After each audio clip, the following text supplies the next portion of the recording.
It's a portrait of my mother that was rendered from a photograph. I can move closer. It was rendered by a photograph of her hanging out with some of her and my dad's friends when they were in college or something. Thank you. I'm actually glad that I got to go next because, believe it or not, I am actually named after a tobacco shop. How could that I'm probably the only person in the whole world that has ever been named after a tobacco shop. No, yeah. There you go. My dad had a tobacco shop on Colorado Boulevard in the 60s called Anastasia's, and that's my middle name. So, all right. So, my work story is about being a bagpiper for funerals. This is a side gig of mine that I started doing after I learned to play well enough to play in public. And I was very nervous at first. I didn't know what to do. Everyone has a different request. And I don't know, I'd never been to a funeral before. I had one experience when I was in high school where a friend of mine had a family friend who died, and we went to the funeral home to go look at the body. And as soon as I got to the doorway, I started to giggle incessantly, and I couldn't stop. So I stayed back, and that was kind of my only experience being around a dead body, was just like giggling and not being able to stop. So I was a little nervous about doing funerals, but after I did a few funerals, I started to enjoy it. And I've done so many different funerals. Like most of you have gone to funerals because someone you knew died. But I was able to go to other people's funerals. I didn't know them, and it was a very interesting experience. I've been to really massive funerals. One time I did a funeral for a soldier who was shot down in a Black Hawk helicopter in Afghanistan, and my whole pipe band was hired to do his funeral, and it was massive. We went down to Orange County to do the first half of it, and then we drove in a convoy up to the Westwood and did the rest of the funeral there outdoors. The news was there, so many people in uniforms. There were some very wonderful rituals that were carried out there, and that was a huge honor to do that funeral. And on the other side, I've done a tiny little funeral. The smallest funeral I ever did was at a cemetery in Westwood where Marilyn Monroe is buried. And this woman called me at the last minute, could I please go there and help her with her mother's funeral? And literally her mother had died and they didn't have any plans for where she should be buried. And so she was cremated, so she was in an urn, so she didn't need that much space. And this funeral home found a spot between some roots of a tree and gave her that spot for her mother's ashes. And it was just me with my bagpipes, her with a violin, and her sister. And it was just the three of us saying goodbye to her mother. So I played some things on the bagpipes, and then she played some things on the violin and sang. It was super intimate. And I couldn't believe that they felt strongly that they wanted a bagpiper there, but I'm glad they chose me. And then afterwards she said, you should really check out the cemetery. It's really interesting. A lot of famous people are here. So I created a whole photo album of all the famous people that were buried there. I already mentioned Marilyn Monroe, but also like Farrah Fawcett, and I'm not good at coming up with names on the fly. That's why I needed my notes. But anyway, suffice it to say, a lot of very, very, very famous people. If you've never been there, it's in Westwood, and everyone's there. In fact, I went to the little area where the crypt, I don't know what it's called, no, where they bury you in a drawer instead of in the ground. And I found Buddy Rich there, so that was cool. I felt a little guilty walking around and kind of having a good time after helping this woman bury her mother, but she had encouraged me, so I didn't feel too bad. Another interesting funeral, one that really hit home, was for a UPS driver. He was very popular. Really, a lot of people had showed up to his funeral. And he was in a golf foursome.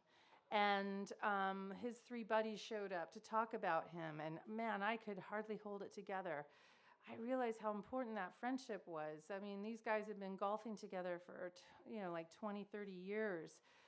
Through marriages, divorces, children, graduations, all those kinds of things. I mean, it really made me realize that friendships sometimes are more important than even our own spouses because, as we all know, those come and go sometimes. But these four guys were together for many, many years. When I got home from that funeral, I was like, honey, you need to find some golfing buddies. I encourage you all to do that. Or something, Another interesting funeral I did one time, I did with my friend John. I think I kind of took him as protection because I had gotten a call to go do a funeral for some Hell's Angels. And funnily enough, I don't know why I say funnily enough, but there was a rabbi doing that service. And it was at not a funeral home, but a cemetery not far from here. And so we were there, a bunch of Hell's Angels, as tough as you might think. There was a widow there. I don't know if she was a wife or a girlfriend, and this rabbi was there doing the service. Well, so at some point through the service, some of the Hell's Angels kind of lost interest, or maybe they were too uncomfortable with the sadness, or I don't know really what happened. But a few of them decided to kind of get up from their chairs and just go a few feet away, and they started to talk. And the talking got louder and louder, and pretty soon they were like loudly laughing in the middle of this funeral, noticeably so. I mean, people started looking, and it was, even for Hell's Angels, it was not proper etiquette. So at one point, one of the Hell's Angels got really irritated, and he looked over and he said, "Hey, shut the fuck up!" And everyone was really quiet. And then the rabbi just looked at the guy and he said, "Are you talking to me?"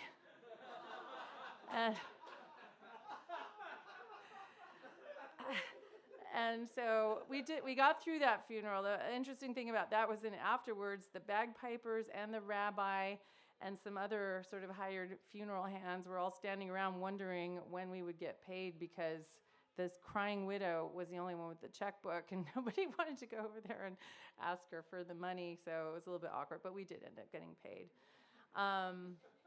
So that was an interesting funeral. So I realized after doing a bunch of these funerals that I really like doing funerals, and I started wondering about that. And then I really realized, like, I have never been to a funeral of my own family, never, a single time. Never. Yeah, thank you. Well, it's not because people haven't died. I mean, what happened was my grandmother had 5 siblings, and they all lived in Venice, and so I had a lot of great uncles and aunts.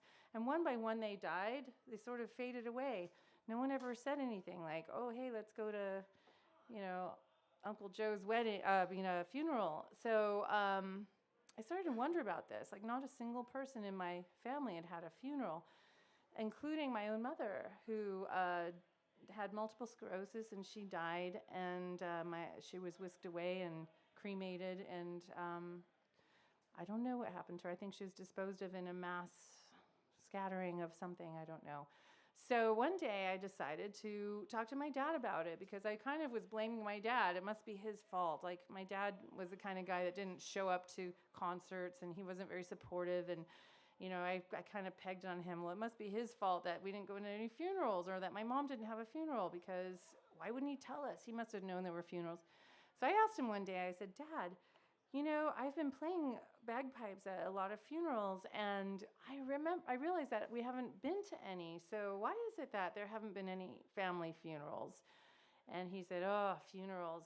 He said, "Well, my dad died when I went to my dad's funeral when I was 14 years old, and it was the worst goddamn day of my life. And I swore right then and there I was never going to go to another goddamn funeral."